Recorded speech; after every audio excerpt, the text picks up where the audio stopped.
Hey, Shalom Meshach, I'm going to start off souls by giving no praise to Yahweh, Bahashem Yahweh Shai, Bahashem Kodash, double honors to the apostles of Great Millstone, and honors to you brothers doing the work of the Most High in truth and in sincerity. Yahweh is the true name of whom the world ignorantly calls God, Jehovah, Yahweh. His true name is Yahweh, and his son's true name is Yahweh Shai.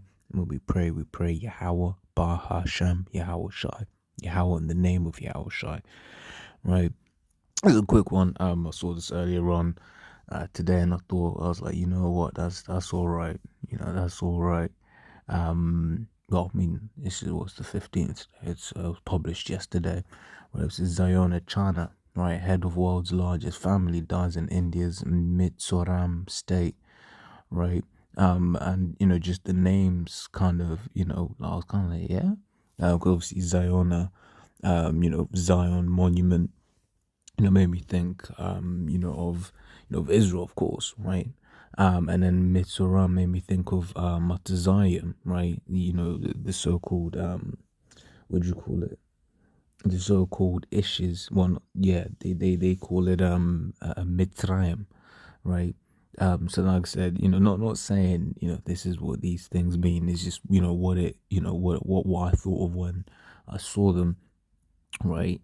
But yeah, when it made me think of the kingdom, right? Because this man apparently, I think, what would you call it? They said it totals to somewhere like, where is it? Gee, I can't even find it. Maybe it's in another article. But basically, yeah, he said, yeah, 39 wives, 94 children, 33 grandchildren. So, man's been getting it in, right? Man's been getting it in. But yeah, this is how it's supposed to be, right? Big families. Right now, in this kingdom, it feels like having children is, is stressful. It's hell, because in this kingdom, man, he will make you feel like it's a stress from the moment they're born. He's trying to stab them up. Well, from the time of conception, you don't know whether the child's gonna survive. You don't know whether the woman is gonna die during childbirth. This and that. It's a whole stress and a whole mess. But this is how it's supposed to be, right? And this is how it's gonna be in the kingdom, right? Now, this is Isaiah 60:21. Says that people shall thy people also shall be all righteous, right? And because we're gonna be all righteous, guess what? We're all gonna live forever, right? Because the scriptures say this, right? It's Romans 6:23, I believe. It says, "For the wages of sin is death, but the gift of the Most High is eternal life through Yahushua Mashiach our Lord." Right now, why is the gift of the Most High eternal life through Yahushua? Because through Yahushua we're able to obtain the second covenant, right? Pursuant to Hebrews 8, chapter from the 6th verse on down, right? Through Yahushua we're able to obtain a new covenant, meaning that we will be able to get this new heart, the heart of flesh, right? And then with the heart of flesh, we're never ever going to sin again, okay? And because the wages of sin is death, if we can't sin, then guess what? We can't die, right? You see it that. Right, so that is, and that's why it's important to worship Yahweh. But so we carry on Isaiah 60:21 again, thy people shall be all righteous. Right. So if we're gonna be righteous and the children are gonna be righteous, guess what? Right, our families are gonna expand and expand and expand. The scripture says they shall no hurt come, now my mountain. Right, we ain't never gonna die again. Right, because at the end of the day, what the scriptures all say, the Lord, the issues of death belongeth to the Lord. So the Lord is the one ultimately who controls whether you die or not. And one of the promises that He made was, if you if you follow my laws to a T, guess what? You won't die, right? So our family is gonna be huge. Our families are gonna be absolutely massive, right? Lord, so I can find it. Should be this one actually. Yes, Isaiah 54:2 says, enlarge the place of thy tent, and let them stretch forth the curtains of thine habitations. Spare not, lengthen thy cords, and strengthen thy stakes. And as you can see there in the notes, the earth is going to be enlarged. Okay, and then it only makes sense, for, if our, families are all going to live forever, all the Israelites, that is, just the Israelites, because the other heathen nations, they haven't got access to this, right? Because they're still gonna go off every now and then. But what does the scripture say? The wages of sin is death. All right. So it says, Isaiah 60:21 says, "Thy people also shall be all righteous; they shall inherit the land forever."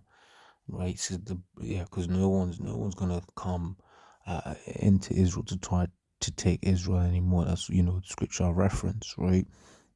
Earlier on in regards to yeah. Was that one? I forget, Slovakia. But the point that I'm trying to make is no one's gonna be coming through Israel trying to fight Israel, trying to war with Israel. You read Isaiah the second chapter. It says, they shall learn war no more, right? Because when the real Israelites are in power, they ain't gonna be no more war on earth. Okay, so it says, "Thy people also shall be righteous; they shall inherit the land forever. The branch of my planting, the work of mine hands, that I may be glorified. A little one shall become 1,000, and a small one a strong nation. I Yahweh will hasten it in his time." Right. So, how is this gonna happen? It's gonna happen because the children of Israel are gonna have lots of wives, right? And those wives are gonna have children, right? Because once again, if we can't die, that means no more miscarriages, right? What does the scripture say in Revelation 20? It says 20 and 4. No, not 24, 21 and 4. The Most High shall wipe away all tears from their eyes, and there shall be no more death, neither sorrow nor crying, neither shall there be any more pain, for the former things are passed away, right? So no more pain, no more sorrow, no more crying, which means all of the things that are bane of our existence in this life, they ain't gonna be happening in the kingdom. Right? So with children of Israel, no having to worry about miscarriages, no having to marry about, your child being born with defects, right? Oh, we're gonna be gods. Well, our children are gonna be baby gods, and they're gonna grow up into gods too. Okay, right? So yeah, little one should become 1,000. We're gonna have lots of children, man, right? And we're going, live it all up in righteousness. Because this particular individual, I believe, he says it says, yeah, the head of a religious sect that practiced polygamy died on Sunday, leaving behind 38 wives, 89 children, and 36 grandchildren. Right, so he was part of a religious sect, but in the kingdom, we're gonna have large families. We're gonna be doing it in righteousness, because there are laws into how you deal with, your multiple wives. Because according to the scriptures, you are allowed multiple wives. You just look at the patriarchs of Israel, okay.